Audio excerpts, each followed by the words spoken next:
capítulo 2 de 1 João, verso 18, diz assim a palavra do Senhor: filhinhos, esta é a última hora. Diga comigo, esta. Diga mais forte, diga esta. É a última hora. Isso é muito sério. Filhinhos, esta é a última hora. E assim como vocês ouviram que o anticristo está vindo, já agora muitos anticristos têm surgido. Por isso sabemos que esta é a última hora. Eles saíram do nosso meio, mas na realidade não eram dos nossos, pois se fossem dos nossos, teriam permanecido conosco. Diga comigo, teriam permanecido conosco. O fato de terem saído mostra que nenhum deles era dos nossos. Mas vocês têm uma unção que procede do Santo, e todos vocês têm conhecimento. Não escrevo a vocês porque não conhecem a verdade, mas porque conhecem a verdade e porque nenhuma mentira procede da verdade. Quem é o mentiroso senão aquele que nega que Jesus é o Cristo? Este é o anticristo, aquele que nega o Pai e o Filho. Todo que nega o Filho também não tem o Pai, e quem confessa publicamente o Filho tem também o Pai. Quanto a vocês, cuidem. Quanto a vocês, cuidem, para que aquilo que ouviram desde o princípio permaneça em vocês. Se o que ouviram desde o princípio permanecer em vocês, vocês também permanecerão no Filho e no Pai. Repitam comigo, diga cuidem. Diga mais forte e bonito, diga cuidem, para que aquilo que ouviram desde o princípio permaneça em vocês.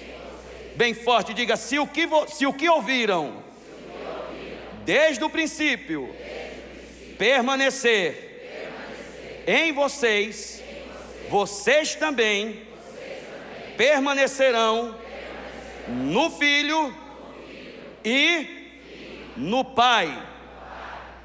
E esta é a promessa que Ele nos fez, a vida eterna.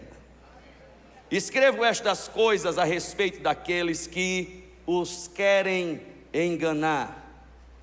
Quanto a vocês, a unção que receberam dele permanece em vocês, e não precisam que alguém os ensine, mas como a unção dele recebida, que é verdadeira e não falsa, os ensina a respeito de todas as coisas, permaneçam nele como ele os ensinou.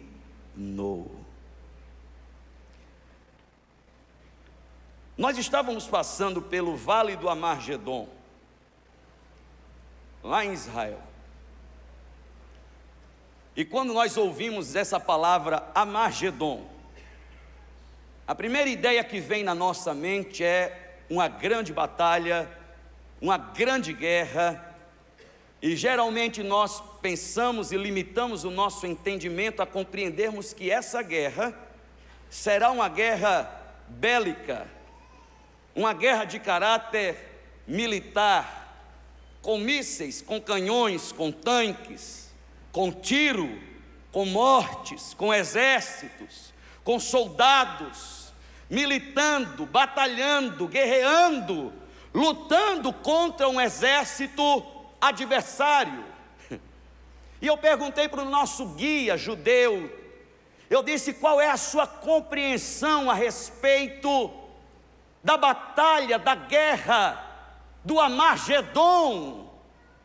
Ele disse: eu ouvi falar que existe uma compreensão a esse respeito, de que antes dessa guerra ser uma guerra bélica, ela será uma guerra de ideias, ela será uma guerra de informações, ela será uma guerra de pensamentos e ideologias. As nações se sentarão para discutir a respeito do mundo, a respeito do poder, a respeito da fé do povo, a respeito de uma moeda única, a respeito de um governo único. E aí se dará o começo de uma grande batalha. E quando eu vi que eu precisava pregar nessa conferência, eu comecei a entender através desse texto o que João começa dizendo, que estes são verdadeiramente os últimos dias antes da vinda daquele que há de vir para buscar a sua igreja, e com ele eu vou subir. Eu não sei você, mas quem vai subir junto comigo, diga glória a Deus nesse lugar.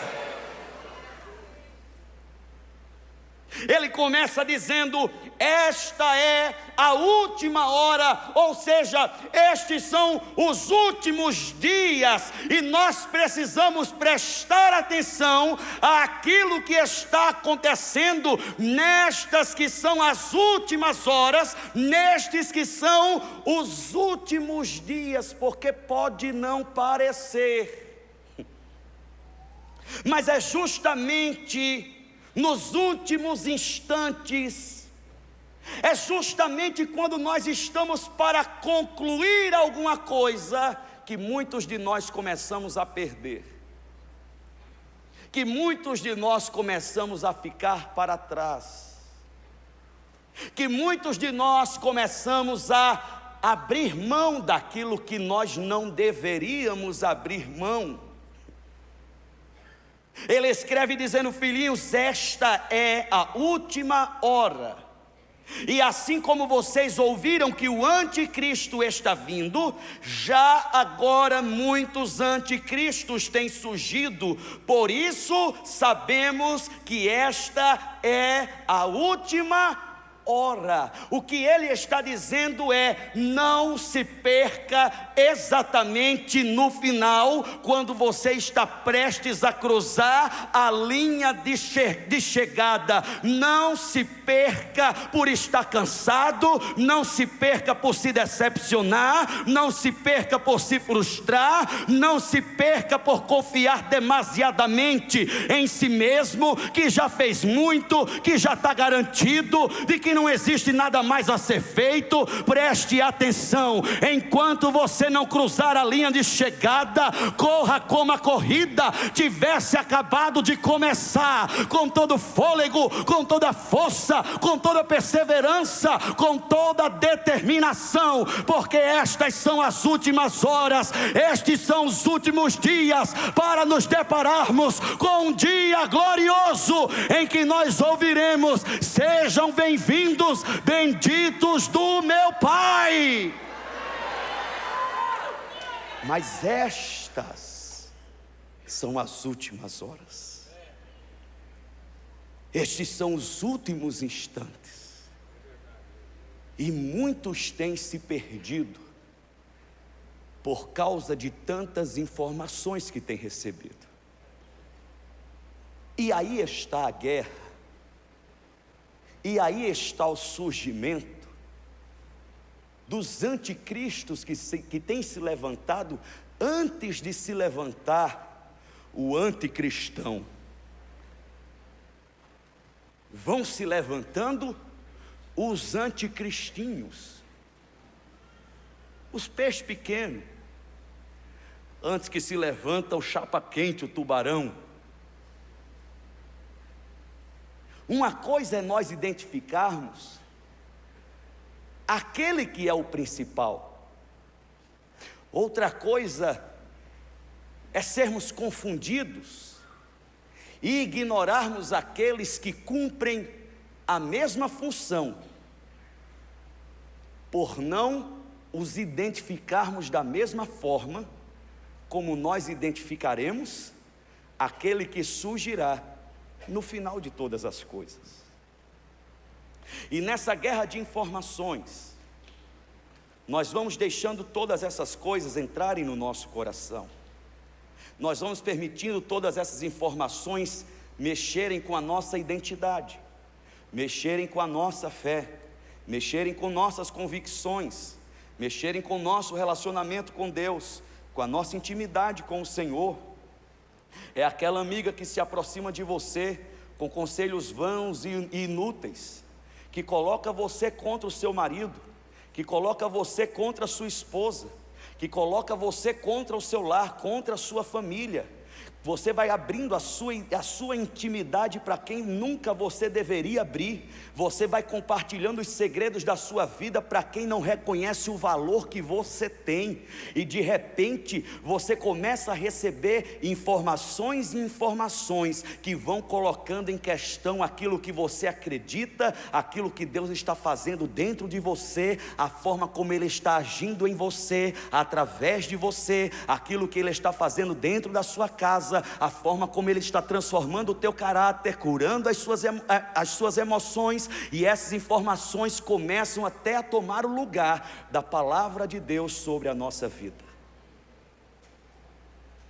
E hoje nós somos bombardeados de informações por todos os lados.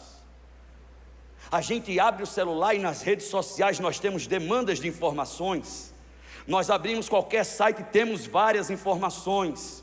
E toda hora a gente recebe vídeo, e toda hora a gente recebe frase, e toda hora a gente recebe texto, e toda hora a gente recebe conteúdo, e nós vamos consumindo todos esses conteúdos, e de repente nós estamos consumindo mais esses conteúdos do que o conteúdo que importa, que sustenta, que fortalece, que cura, que transforma, que purifica, que santifica, que traz luz e clareza para os nossos passos e para o nosso caminho. E daí a nossa vida vira uma confusão, e a gente começa a se questionar: onde é que está Deus? Onde é que está Jesus? Onde é que está esse poder de Deus? Eu vou na conferência Pura Fé, eu vou na conferência não sei de quem, eu vou na conferência Destino, eu assisto podcast, eu assisto vídeo de todo tipo de pregador, eu canto hino, eu canto worship, eu canto pentecostal, eu faço uma mistura doida, mas nada acontece. E a nossa fé começa a ficar comprometida. E tudo que o adversário quer é que você deixe de acreditar. Porque a pergunta que não quer calar é: quando o Filho do Homem voltar, encontrará ele fé sobre a face da terra? E hoje nós temos mais pessoas incrédulas do que crentes, pessoas que creem em si mesmo e rejeitam a realidade da existência de um Deus que está vivo, assentado sobre o trono, no governo de todas as coisas. Nós acabamos de chegar da República Tcheca, e uma guia falou assim para a gente: 80 e tantos % desse país é composto por ateus,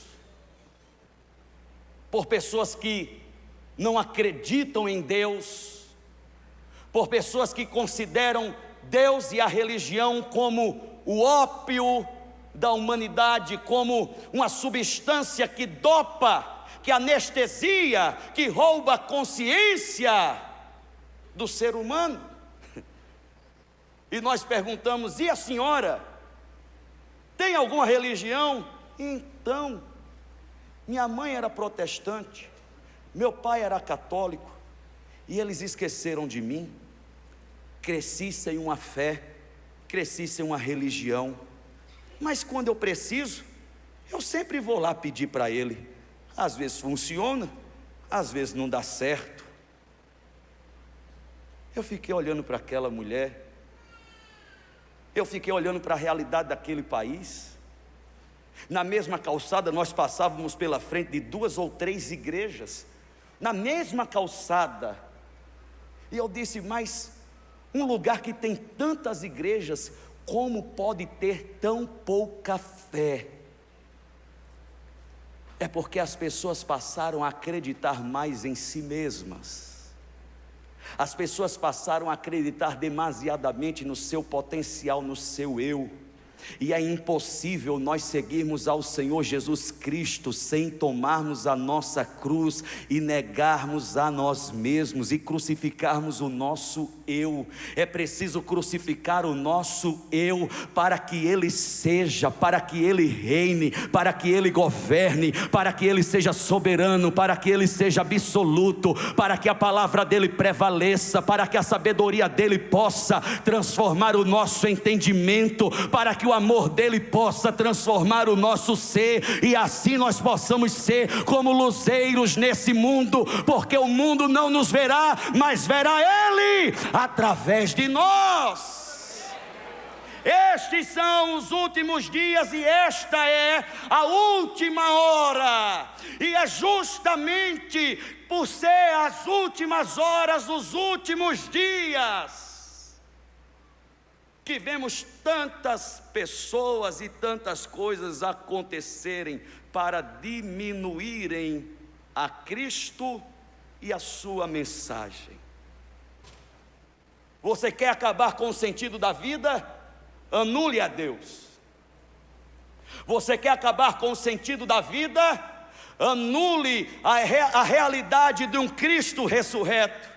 Você quer acabar de vez o sentido de propósito para a sua existência? Se distancie de Deus à medida que você não perceba mais a sua presença, mas saiba de uma coisa: Ele continua sendo Deus, você acreditando ou não, Ele continua reinando e governando, tendo a sua fé sentido ou não. Saiba de algo: o que vai te salvar, o que vai me salvar, é a certeza que nós temos, que Ele nos dá vida e nos garante uma vida eterna. Aquela guia olhou para mim e disse: eu me angustio muito por pensar na morte,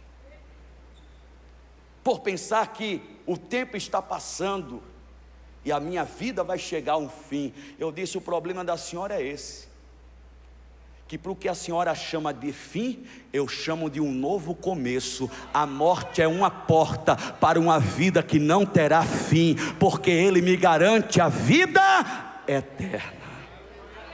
Quantos têm essa vida dentro de você? Quantos têm certeza a respeito dessa vida? Levante sua mão nessa manhã e glorifique o nome dEle. Dê o seu melhor aplauso ao nome do Senhor Jesus. Por causa da sua morte, Ele nos deu uma vida, e vida em abundância. Apocalipse capítulo 2 versos 4 e 5 diz: contra você porém tenho isto: você abandonou o seu primeiro amor. Lembre-se de onde caiu, arrependa-se e pratique as obras que praticava no princípio. Se não se arrepender, virei a você e tirarei o seu candelabro do lugar dele. Repita comigo, diga: pratique. Diga mais forte, diga: pratique as obras que praticava no princípio.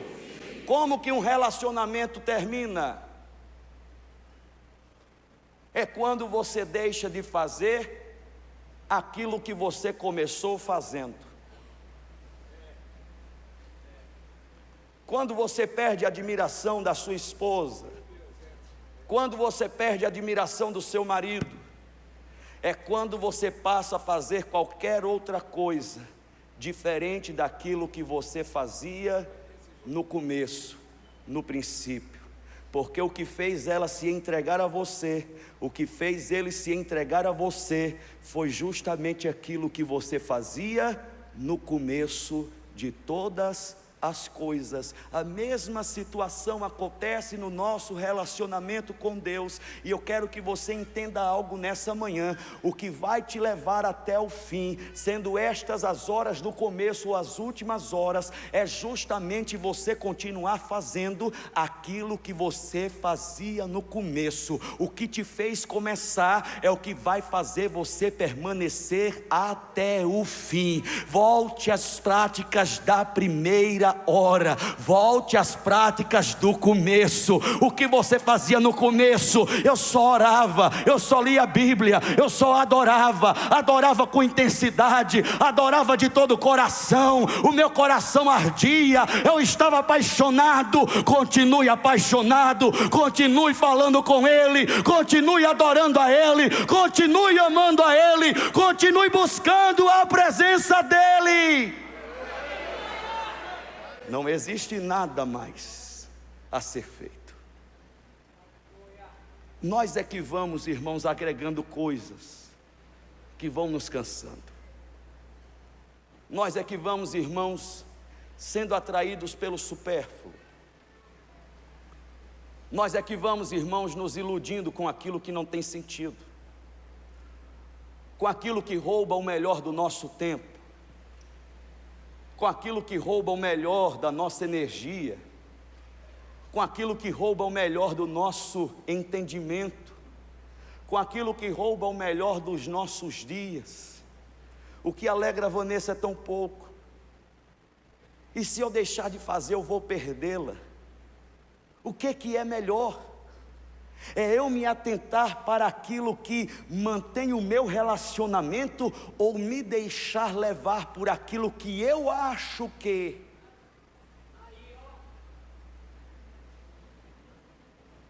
Bolacha recheada não enche barriga de ninguém. O que é que você fala para o seu filho? Ele quer comer o que? A Sofia chega lá em casa e eu tenho um pote de M&M's assim na minha mesa, e é antes do almoço. Ela fala: Bu, só um M&M, né?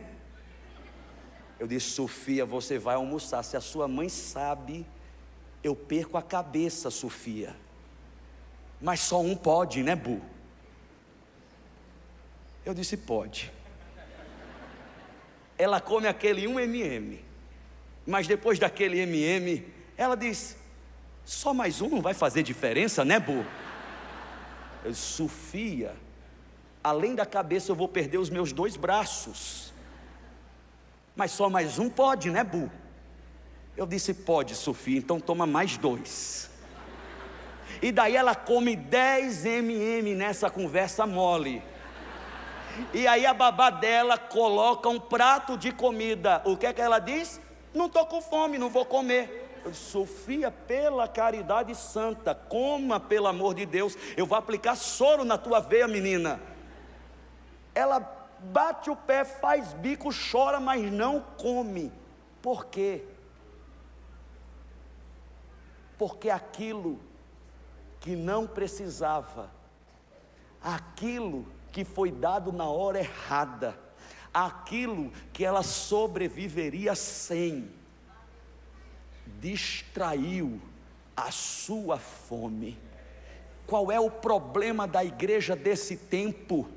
É aquilo que tem nos distraído a respeito daquilo que é o principal. Eu quero que você saiba nessa manhã que existe uma mesa preparada nesse lugar, mas existe também uma opção para você. Existe alguém que está com um pote de M&M na mão, e existe um outro alguém que está com um prato de arroz com feijão e carne, e brócolis, e abóbora. E você vai olhar para o M&M e vai dizer: é muito bom. E você vai olhar para o prato de feijão e vai dizer: vou não, quero não, posso não. E a sua alma vai pedir por MM. E a sua carne vai rejeitar o arroz e o feijão. Mas o que vai te dar força e vitalidade para você continuar, não está no MM, está no arroz e no feijão. Existe um banquete que vai te levar até o fim. É o anjo que disse para Elias: levante-se, coma e beba, porque ainda é longa a tua caminhada. Nós estamos enchendo a nossa barriga espiritual de MM e ficando fraco. Por tudo a gente pensa em desistir, por tudo a gente pensa em retroceder, por tudo a gente pensa em jogar a toalha, por tudo a gente pensa em negar ao Senhor Jesus, em negar a palavra dele, por tudo a gente pensa que não vale a pena. Saiba de algo: ele morreu para que você tenha uma vida que vale a pena ser vivida.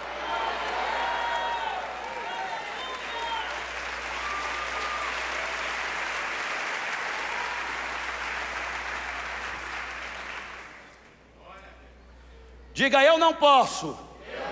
Diga mais forte comigo, diga: eu não posso me perder. Logo no final. Logo agora você vai parar? O que é que você leu por aí que te deu essa sugestão? Quem você está ouvindo por aí? Que informação é essa que você tem tão sólida, tão segura, para que você tenha a desistência como uma opção para a sua caminhada? Logo agora no final? Logo agora que você já está vendo o ponto de chegada?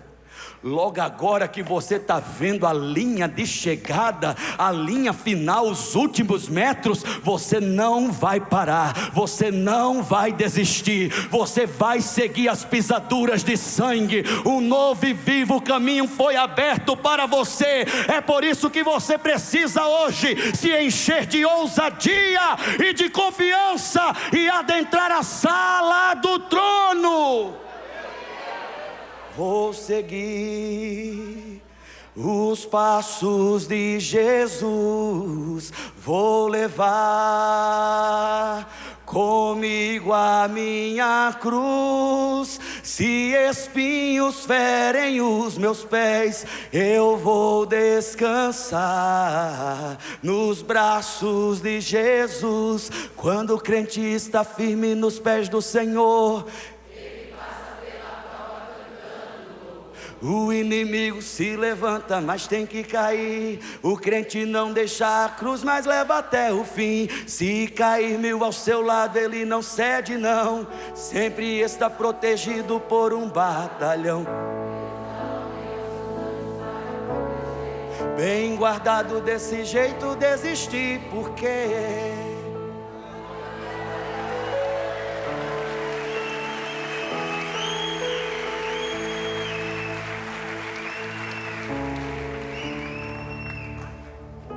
verso 19 diz: eles saíram do nosso meio, mas na realidade não eram dos nossos, pois se fossem dos nossos, teriam permanecido conosco.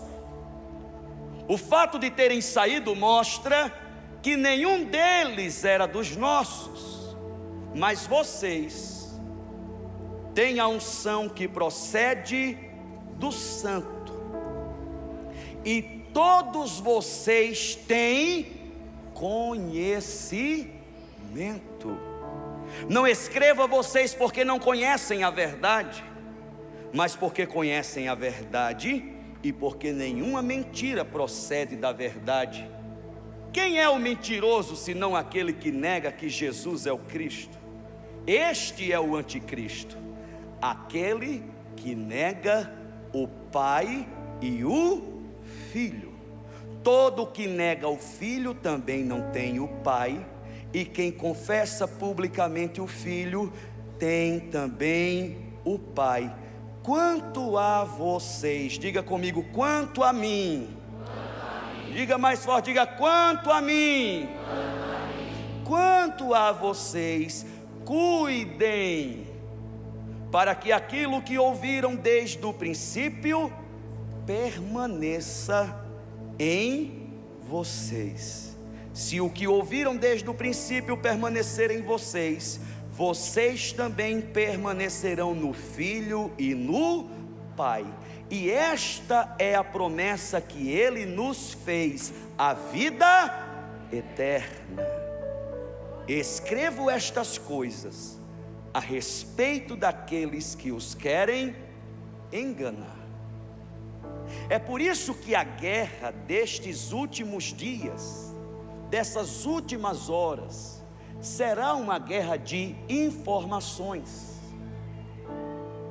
Será uma guerra cujo interesse é confundir a mente que um dia já foi iluminada, para que novamente ela seja obscurecida, para que novamente ela se torne confusa, para que novamente essa pessoa se torne perdida e volte-se para si mesmo, para que a sua caminhada seja interrompida, porque o Senhor Jesus, no Evangelho de João capítulo 15, versos 4 e 5 diz: permaneçam em mim e eu permanecerei em vocês, porque nenhum ramo pode dar fruto por si mesmo, se não permanecer na videira. Vocês também não podem dar fruto se não permanecerem em mim. Eu sou a videira e vocês são os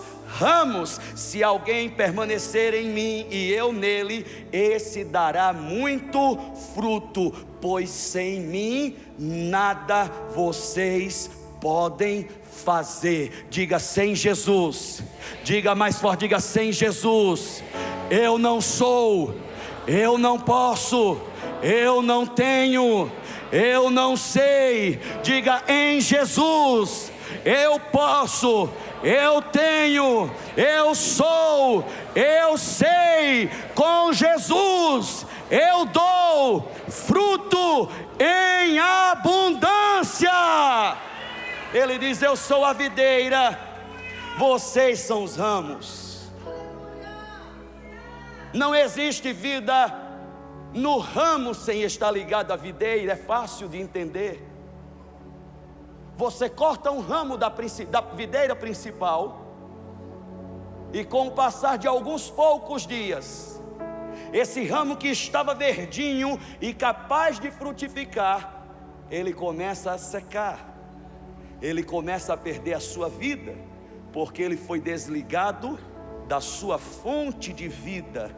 E João está dizendo: cuidem para aquilo que ouviram desde o princípio permaneça em vocês. Vocês também permanecerão no Filho e no Pai, se o que ouviram desde o princípio permanecer em vocês. Irmãos, você quer entender qual é o segredo da vida cristã frutífera? Se você quiser entender qual é o princípio de uma fé produtiva, ativa, forte, saudável, é você não se deixar distrair por aquilo que parece ser vida, mas na verdade é morte disfarçada. É você não se deixar enganar por aquilo que parece tanta novidade. É algo novo, é descobrir uma roda. Eu vejo igrejas por aí dizendo: descobrimos algo novo, estamos fazendo de um novo jeito, temos uma nova mensagem. Não existe uma nova mensagem,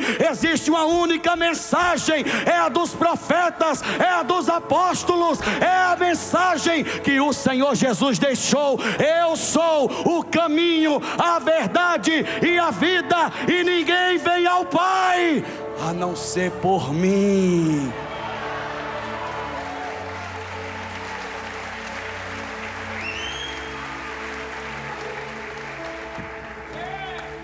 A minha mãe, quem tem mais tempo para me ouvir diz amém. A minha mãe era muito católica. Nada contra, viu?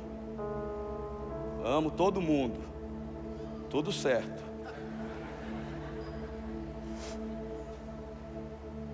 E eu desde pequeno já não gostava. E o padre detestava que eu chegasse na igreja, porque eu atrapalhava a missa dele todinha do show que eu dava chorando. Chorava endemoniadamente. Meu pai um dia teve a brilhante ideia de me pegar na igreja e me levou para o zoológico. E no zoológico de João Pessoa, irmão, só tinha um casal de jumento na época. Essa era a grande atração. Mas naqueles dias havia chegado um casal de macaco prego. Então era assim, a Disneylândia. Nós fomos ver os diabos do macaco prego. E eu, que sempre fui um menino muito santo, muito comportado, muito quieto,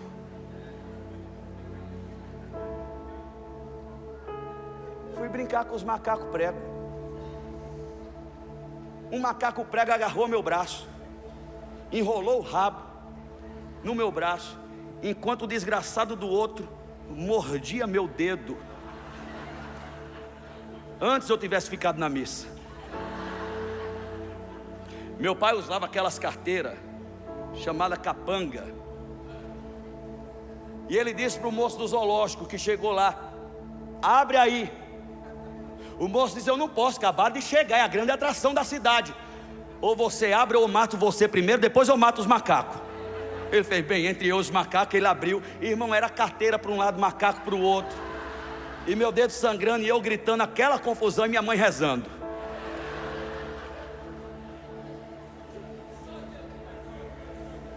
Um dia ela vai lá na comunhão, recebe a hóstia, volta para o seu banco, ajoelha para rezar, e começa a cantar uma música de adoração a uma outra pessoa que não era o Senhor Jesus. E ela disse que uma voz falou com ela e disse: quem morreu por você? Ela disse: Jesus. E por que estão cantando música para uma outra pessoa? E ela disse que naquela hora ela fez um compromisso com Deus: não venho mais na igreja, agora eu vou ficar em casa e vou ler a Bíblia de capa a capa. E ela começou. Ela vendia Natura, ainda vende, pode comprar com ela, viu? Ela anota no caderno, irmão, que é o caderno e o livro da vida. Quem fica devendo é riscado do caderno dela e no livro da vida também.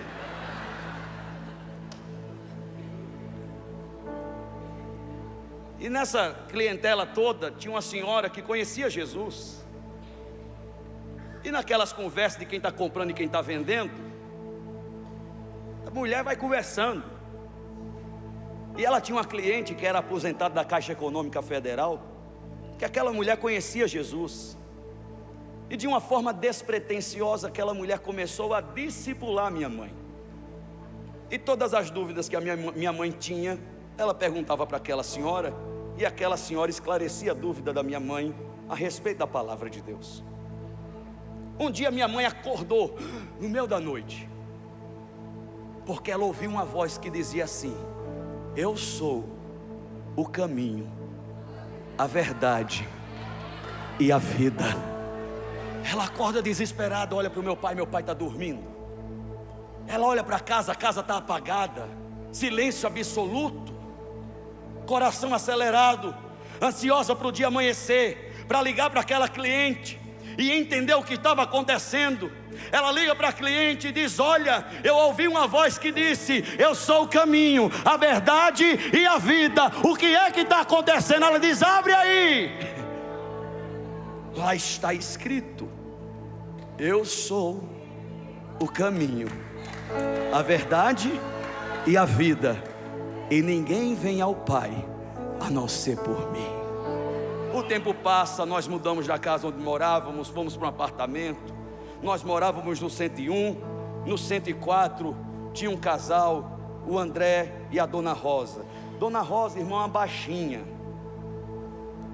mas pensa numa baixinha braba, endemoniada, nível hard. O André, policial civil, brabo do lado de fora, andava armado, matador de gente. Mas quando chegava em casa, quem mandava nele era a Dona Rosa. Meus pais têm a brilhante ideia de passar o Réveillon de 94 para 95 com essa família maravilhosa, abençoadíssima. Irã e Iraque.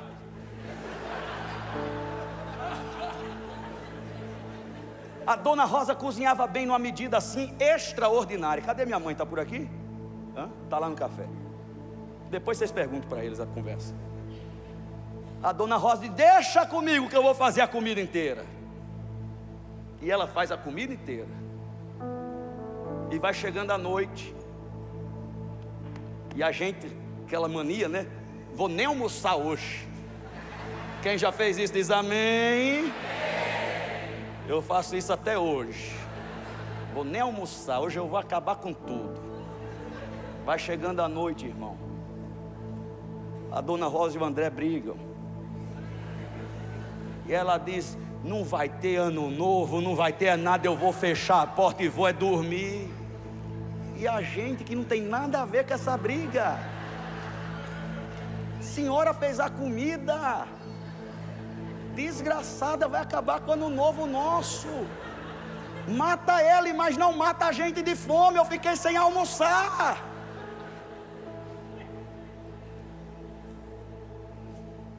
Não teve comida. O André e meu pai ficaram lá na calçada do prédio bebendo. Olha que maravilha. Eu tinha ganhado do Papai Noel uma bicicleta grande. Eu já era um rapazinho. E o André fala: Noaldo, me empresta a bicicleta do Bruno. Eu quero ir na praia, quero esfriar a cabeça. Ele pega a abençoada da bicicleta e vai lá na praia e volta. E quando ele volta de manhã cedo, ele vai no banheiro e toma banho. Ele vai para o quarto e troca de roupa. Ele pega a arma, se senta na sua cama e dá um tiro na sua cabeça. Meu pai ouve o tiro, minha mãe ouve o tiro, correm lá, dona Rosa está gritando, todo mundo desesperado. Naquela confusão de família, de curioso, de polícia, de investigação, de tudo, uma mulher que morava no 105, dona Dora, não tinha elevador, tinha escada, ela sobe nos degraus da escada, e ela disse: este é o fim de todo homem que não tem Deus no coração. Meu pai tinha um Cristo crucificado na cabeceira da cama, bem grande, terço de um lado, terço do outro. Mas ele olha para dentro do coração dele e diz: eu não tenho certeza se ele está dentro do meu coração. Vamos lá no apartamento da dona Dora rápido, que eu não quero ir pelo mesmo caminho do André. Que história é essa? Que esse é o fim de todo homem que não tem Deus no coração. Ela disse: você precisa conhecer o amor de Deus e o plano que Ele tem para a sua vida. Porque Deus amou o mundo de tal maneira que deu o seu único Filho, para que todo aquele que nele crê não resolva a sua vida com a morte, mas tenha a vida eterna. Ele disse: eu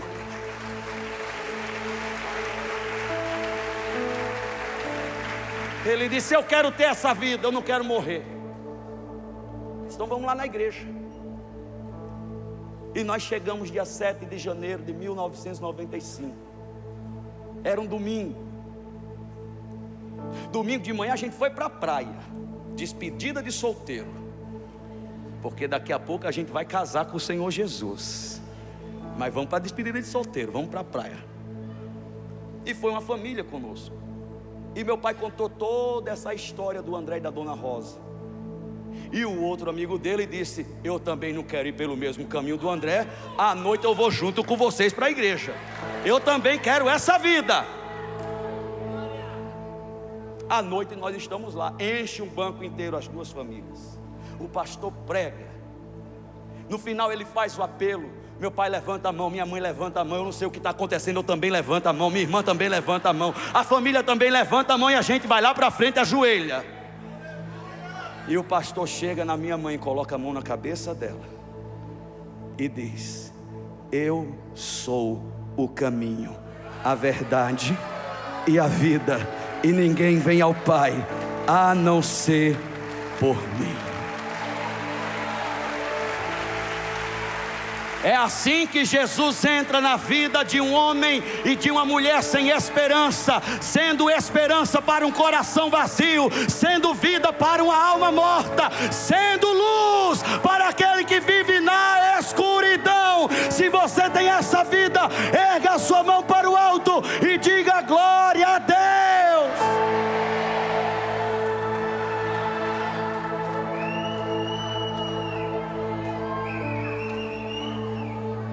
Você já tem conhecimento. Não se deixe enganar nem distrair pelas novidades e informações que chegam na sua caminhada. A única informação que nos importa é que Ele foi ungido pelo Espírito Santo e fez o bem a todos os homens e entregou a sua vida como sacrifício vivo, porque Ele é o Cordeiro de Deus que tira o pecado do mundo. Foi crucificado, derramou o seu sangue, foi sepultado, mas ao terceiro dia a pedra rolou.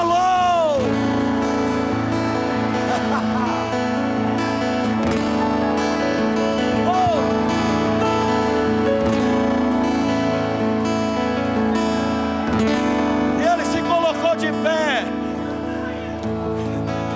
Onde está a morte? A tua vitória em Cristo. Você é ungido. Você é ungido em Cristo. Você não é ungido e ungida para um show de pirotecnia. Você é ungido e ungida para permanecer. Coloque sua mão sobre a sua cabeça assim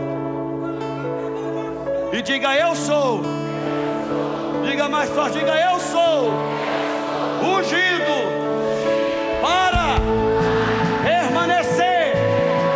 Diga: permaneço por causa dessa unção.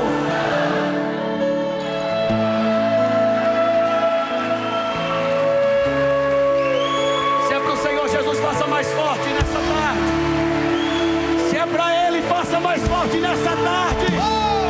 Ele nos deu vida. Mas ao terceiro dia Ele ressuscitou. A culpa que era minha Ele em si levou. Mas ao terceiro dia Ele ressuscitou. A culpa que era minha Ele em si levou. Quanto a vocês, permaneça de pé. Quanto a vocês, a unção que receberam dele permanece em vocês e não precisa que alguém os ensine. Mas como a unção dele recebida, que é verdadeira e não falsa, os ensina a respeito de todas as coisas, permaneçam nele, como ele os ensinou.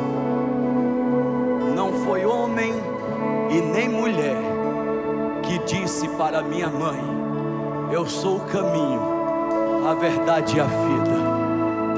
Foi o próprio Senhor Jesus que entrou naquele quarto naquela madrugada e falou no ouvido da minha mãe: eu sou o caminho para você, eu sou a verdade que você precisa conhecer, e eu sou a vida que você não tem.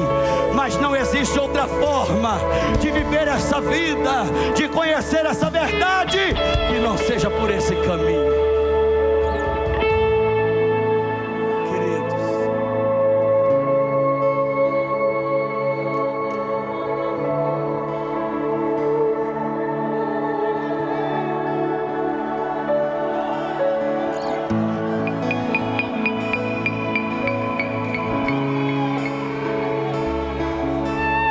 Prestem atenção.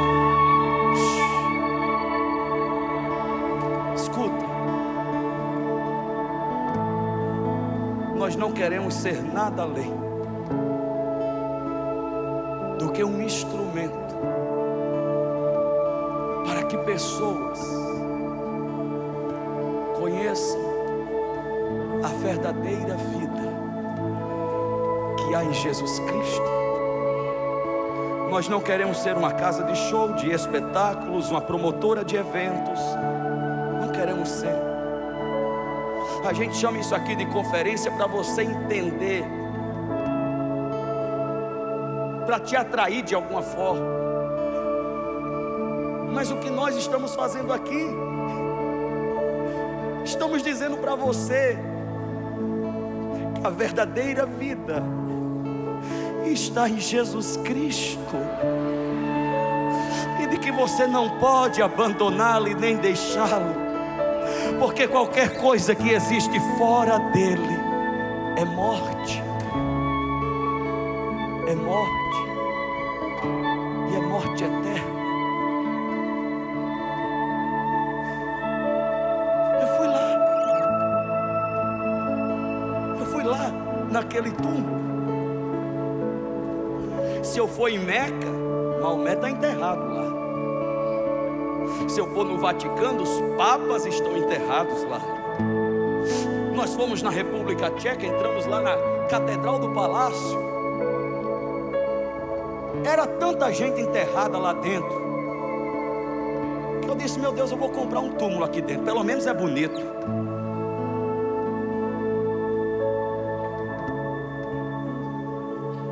Mas quando nós entramos aqui, nós queremos falar para você uma coisa só. E essa não é a minha mensagem, nem a mensagem do pastor Lucas, nem a mensagem do pastor Marcelo, nem de nenhum pregador. É a mensagem do próprio Senhor Jesus. Eu sou o caminho, eu sou a verdade, e eu sou a vida. E eu te ungi para que você não desista, mas permaneça, porque eu quero que você suba junto comigo quando eu voltar. Eu tenho um banquete preparado, e nessa mesa tem um lugar que tem uma plaquinha, e nessa plaquinha está escrito o seu nome, e a festa não vai começar enquanto você não chegar lá.